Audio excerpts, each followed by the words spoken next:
This is Upstarts, the program that chronicles the problems and policies of government as it concerns micro, small, and medium enterprises. My name is Osai Ilome, and I'm your anchor for this program. Let's get started, but first, here is the focus sector statistics as it currently stands.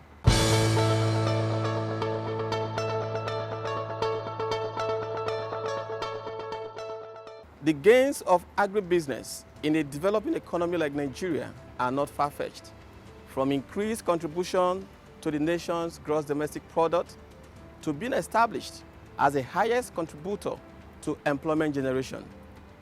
This potential informed the federal government Economic Recovery and Growth Plan 2017 to 2020, highlighting specific agriculture-related goals. For example, the Economic Recovery and Growth Plan proposed that Nigeria will be self-sufficient in tomato paste by 2017. Nigeria will be self-sufficient in rice by 2018 and in wheat by 2020. And then Nigeria will be a net exporter of rice, cashew nuts, groundnuts, cassava, and vegetable oil by 2020. In spite of these lofty projections by the federal government, experts and operators continue to lament the importations of targeted agricultural produce, majorly as a result of funding gap put at 1 trillion naira according to the Nigerian Agricultural Business Group.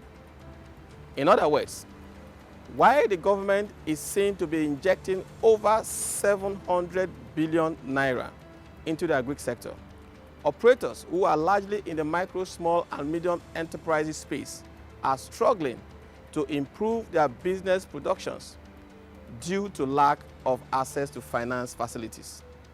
The big question, therefore, is, in the light of government policy instruments and funding intervention, what has happened in the agricultural sector?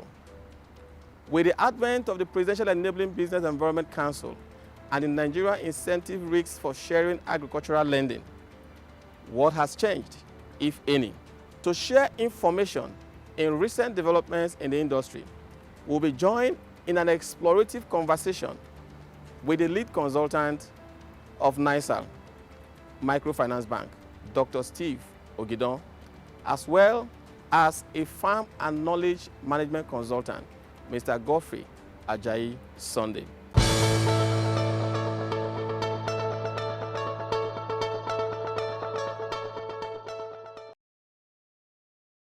Nirsal Microfinance Bank is actually an initiative of Nigeria Incentive Risk Sharing System for Agricultural Lending, Nirsal PLC, as well as the Bankers Committee and NIPOST. As we see, quite a number of microfinance banks in Nigeria have limited capacity, and many of these microfinance banks are operating in urban areas, whereas the majority of the population in Nigeria are in the rural areas. And over the past 3-4 years, Nirsal has been working with farmers across the country, mostly in the rural areas, and we saw the challenges. Access to finance is a major issue. Yes. Then secondly, the disbursement effectiveness of the various intervention funds within the central bank is limited because the deposit money banks are not doing it and the microfinance bank have limited capacity.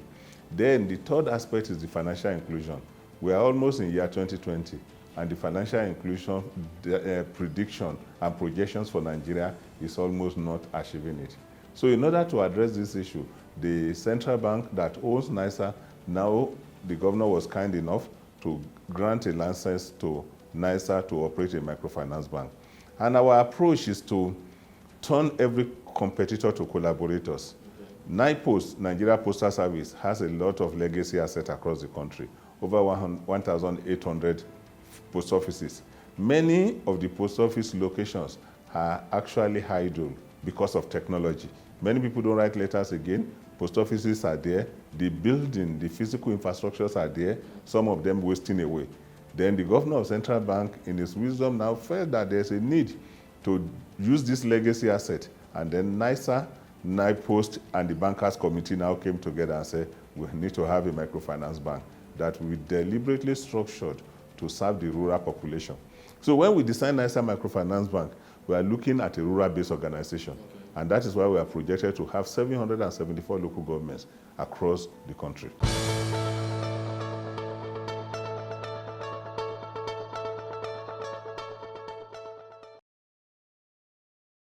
We are going to do a lot of things differently, because when we say that there's limited access to finance, we look at what are the causes. The major cause is not that the loans are not there. The beneficiaries could not meet the conditions precedent to the disbursement of the loan. One of the conditions is the question of collateral. Nirsal Microfinance Bank has removed the collateral. So we are disbursing loans without collateral. Then again, the structure of the location of the banks. The banks are far away from the client.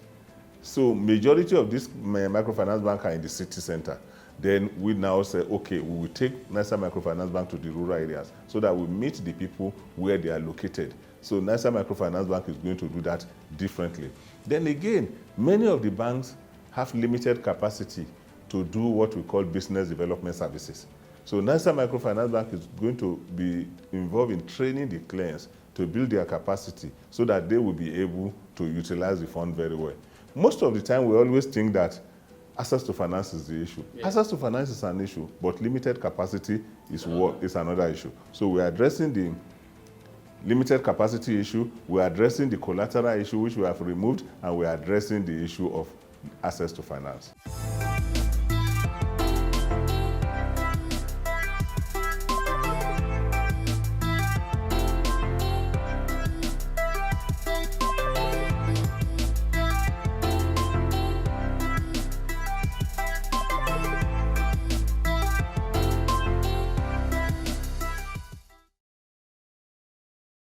Regulation is not a burden. Regulation is supposed to be able to help us to do business and give us the credibility that is needed. When you are regulated by the central bank, when you are certified by the central bank and you are licensed by the central bank, it gives you the latitude to be able to do business in a big way. So we are going to do business because we know microfinance is a game of number. As I pointed out earlier in our conversation, most of the time, our microfinance bank, over 1,200 of them, they have limited capacity because they are serving low numbers.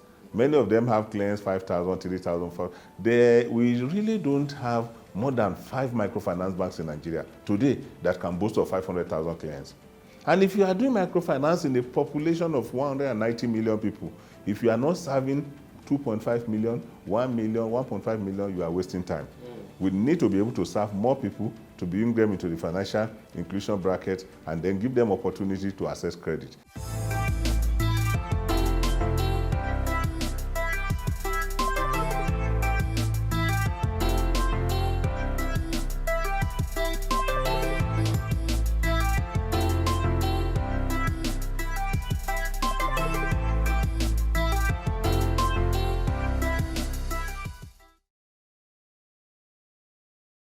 You know, when you build somebody's capacity, they will know that the money they are taking is not a grant.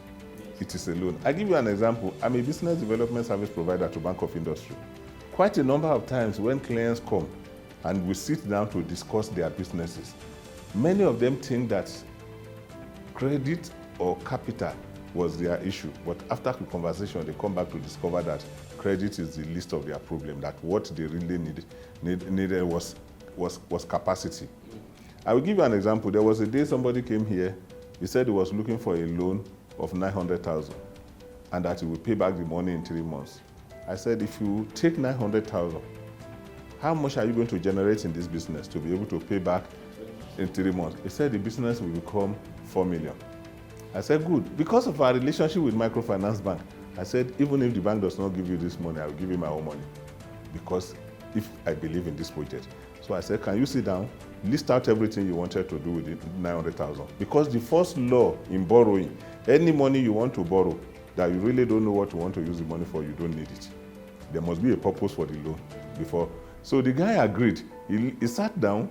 After 3 hours, he was only able to account for 700,000. I said, good. So what you really need is 700,000, not 900. He said, yes. So if we get 700,000 now, you go to do this business, we are still going to get 4 million. He said, yes. I said, good. How much is your own money that is in the bank? He said 200,000. I said, if you have the money, you don't need to borrow. So remove it from the 700,000, it remains 500,000. I said, okay, so if I give you 500,000 now, with your 200,000, we'll do this business successfully. He said, yes. I said, okay, how much is your own money that somebody borrowed from you and has not paid? Because in this country, everybody is owing somebody, government is owing all of us. Yeah. So you need to be, the end he said, is this brother-in-law. I said, forget about who, how much? He said, 200,000. I said, remove it, we need to go and collect that money. So if you collect it 200,000 with your own 200,000, then we add it to the 400,000 we are going to give you. Are we still going to do the business? He said, yes. I said, good. Let's look at your list. When we look at the list, the raw material he needed for the business was 50,000. And he has projected to stock raw materials for 6 months. I said, you are wasting your time. So after the analysis, I said, you know what? You really don't need a credit. What you need is proper management of your receivables. So what we are going to do is to take you to the person selling this raw material. We give you trade finance. Let them give you this raw material on credit. Do your business and paper. So this is the issue. Many of them lack capacity. Yeah. It's not just a question of credit.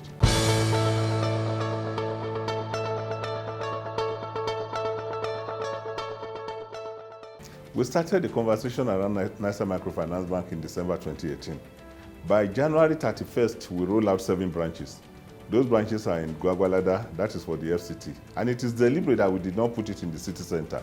We put it in the rural area. Then we went to we have 1 per geopolitical zone. Lokoja for North Central, Kaduna for Northwest, Enugu for Southeast, Port Harcourt for South-South, and Bauchi for Northeast. Then Ibadan for Southwest. So when we put these branches there, our strategy is to be able to use these branches to now midwife other branches. Within the next 2 weeks, we are rolling out 50 branches. And our strategy is to have 1 functioning branch, which we call bricks and mortar, in each of the senatorial districts. That will be 3 per state. So the moment we establish these branches, we are going to run the remaining 654 local government using the agents. And we're going to use agency banking to reduce our cost. This is where we are. This is our strategy to cover the entire country. You discover that a major problem the country is facing today is security. Yes. People are hopeless because there is no opportunity for credit. If you look at the distribution of microfinance bank in Nigeria, we did a study recently. Abuja has a population of 1.7 million people. Abuja has 58 microfinance banks during the study. Yobe State has 3.6 million people. As of today, Yobe has only 1 microfinance bank. So when you look at it, you discover that where we have security challenges are areas where we don't have microfinance to give hope to the people. Lagos State has more microfinance banks than the entire Northeast Nigeria put together. So you now discover that when people have hope, when there's opportunity for credit, businesses will thrive, people will stop reliance on government, and the economy will do better. The Nirsal Microfinance Bank is within the framework of the government to be able to, 1, create opportunity for the enterprises, micro, small, and medium enterprises, for the farmers. Nirsal is unbundling about 2 million farmers, which we are registered them and we have put them within the financial inclusion bracket because we've captured their BVN. Nirsal is already uploading them into the microfinance bank, and our strategy is that within the first year, we want to target 5 million farmers. And this is achievable because Nirsal's project monitoring, reporting, and remediation offices are building the capacity of the farmers across the country. And we have already established this relationship before the microfinance bank comes on board.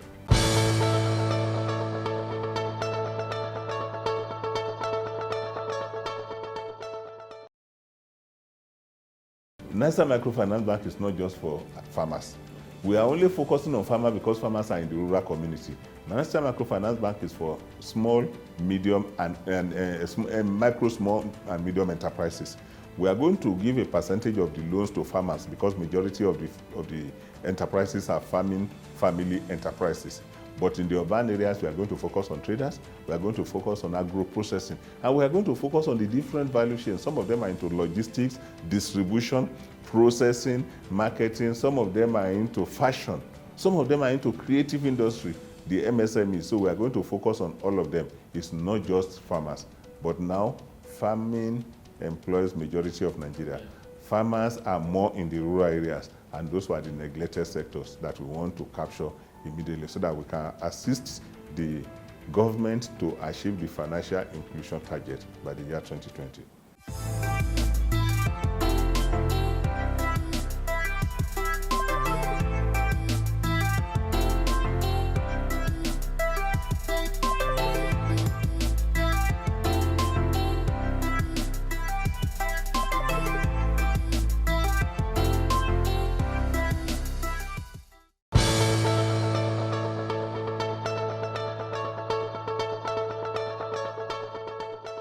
It has been a wonderful time listening to Dr. Steve Ogidon, the National Coordinating Consultant, Nirsal Microfinance Bank. He has been able to enlighten our minds on the objectives and the key missions of the Nirsal Microfinance Bank. Don't go anywhere.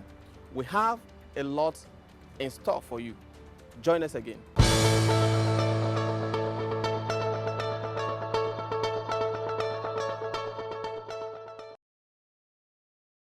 The economic growth plan essentially is to look at infrastructure and see how agri can be better funded vis-a-vis other programs. Yeah, it's one of the initiatives of this current government, and as usual, there are so many programs flying all over the place. The problem has always been implementation, and I believe that if this one is properly articulated, I know that it will address the infrastructure need of the agricultural sector, especially that has to do with rural roads and infrastructures.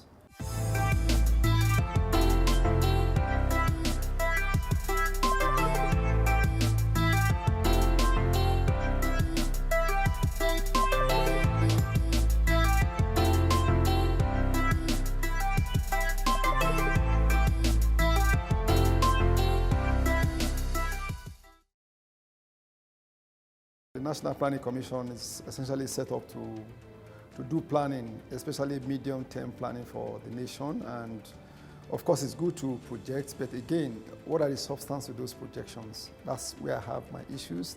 Those are the areas I have my worries.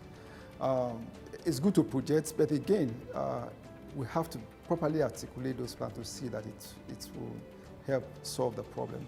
Like our rice need alone in Nigeria, I did some work in Niger State, and you realize that in Niger State, it has the capability and the capacity to feed the entire West Africa. But let me tell you, now they are promoting rice in Kebbi, far better than Niger. I will tell you categorically, as an expert in rice value chain, Niger State has more potentials than Kebbi State, because in Kebbi State you can only do one season because it's more on the arid side. But you have two major rivers crisscrossing themselves in Niger State. That's talking about River Kaduna and River Niger. So with that, you can have 3 seasons of productions. And you can go to Niger, see vast areas of land. Okay, so I now ask the question, does Niger State do they know what they have? Do they know how they are able to project into what they have to be able to realize their potential? So, I mean, it's like knowing your potential and being able to realize it. About 2 years ago, I went to Thailand, and when I came back, people were asking me, okay, we want to eat local rice now. Where is it? Because we've succeeded in bastardizing the foreign rice that they have stayed long in the warehouses. In Thailand alone, they have close to about 10,000 rice mills. I can tell you categorically that the rice mills that we have today in Nigeria, they are not the mega ones, they are not more than 10. So it means that we have not even started at the end of the day. So I don't think that we have what it takes for us to be able to do that. We have started is good. Working with smallholder farmers is a way out. I mean, we criticize them that they are smallholder farmers, they are unable to do what we require of them. But if you have a single farmer who has 10,000, and you now have 10,000 with a smallholder doing 2, that's about 5,000. So you can use agriculture to create employment. You can get agriculture to get people busy. We've had Operation Feed the Nation, we have had Green Revolution. These were fantastic programs that ought to have transformed this nation. But what about continuity? What about sustainability? Those are the issues that we must look at.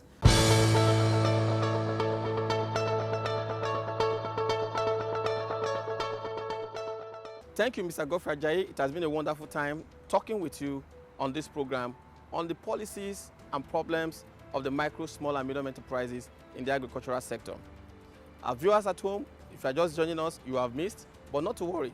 The program comes back to you same time, same station. In the meantime, you can reach out to us via our contact details and our social media handles now showing on your screen. My name is Osai Ilome. See you next week.